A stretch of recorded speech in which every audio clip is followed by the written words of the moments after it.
here's an example of finding the sum difference product of two functions and their domain.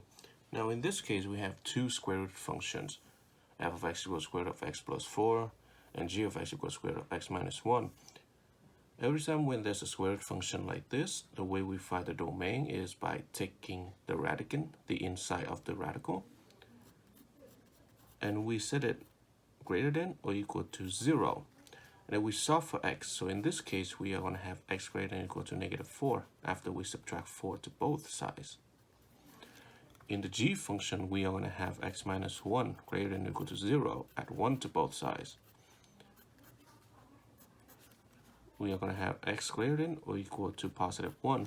And the reason why we want to set the radicand greater than or equal to 0 is because we want to make sure that we understand the fact that the radicand can only be at least 0 or greater.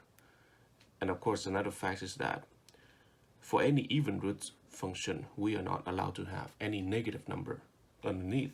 So that's why we want to make sure the radicand is always positive or at least 0 and greater. So how do we sketch these two? So here's a number line. So we have -4 here, and we got 1 here. So for the function f, it says that we have to go from at least -4 and beyond and greater than -4. So we are including -4, hence greater than or equal. So that's the closed dot. And it's going to go all the way to positive infinity this way. So this is the domain of f.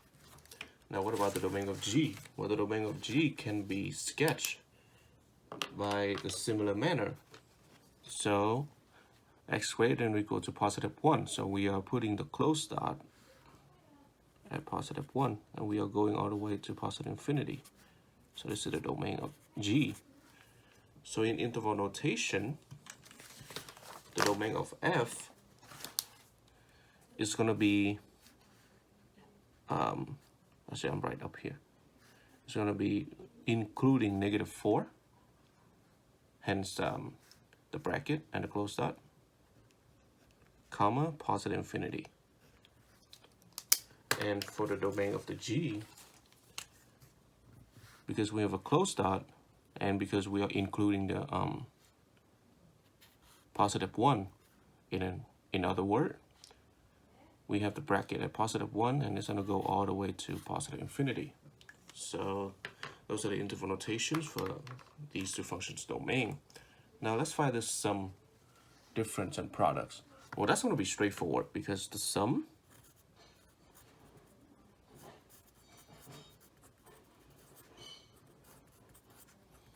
is just going to be putting these two functions together with the plus sign in the middle. And of course, we cannot simplify them anyway, so let's leave it like that. And the same thing can be said for the difference.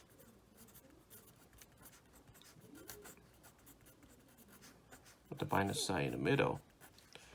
Now the product is going to be a little more work. We have square root of x plus 4 multiplied square root of x minus 1. Well, hey, we have something with a square root and something else with a square root. So using the laws of exponent, we can multiply both of the radicands under one common square root. So this is going to be equals to one large square root like this. And it is going to be x plus 4 times x minus 1. And then, hey, we FOIL it out. We are going to get x squared plus 3x minus 4. Now, what about the domain of each of these? Well, the domain of the sum is going to be all of the common x values of both of the domains of f and g, and all of the restrictions. We do have some restrictions because for the domain of the function f, we restrict all of the x values to be at least -4 and higher. For the function g, we restrict the x values to be at least positive 1 and higher. So really, all of the x values that both of these domains have in common are at least positive 1 and above.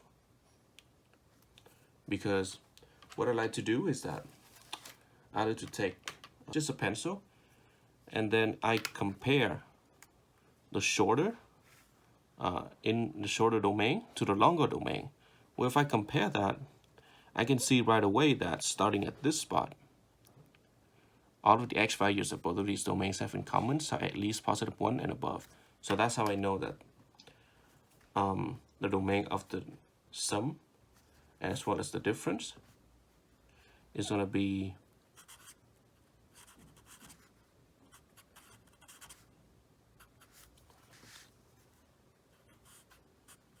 at least positive 1. I mean, from including positive 1 to infinity. And the same thing can be said for the difference. Well, the same thing can be said for the product too. It's just that I did not mention that. So yeah, so on interval notation, I'm gonna write it something like this, and hopefully I can squeeze it in here somewhere, right here, all the way to positive infinity. So this is the domain of f plus g.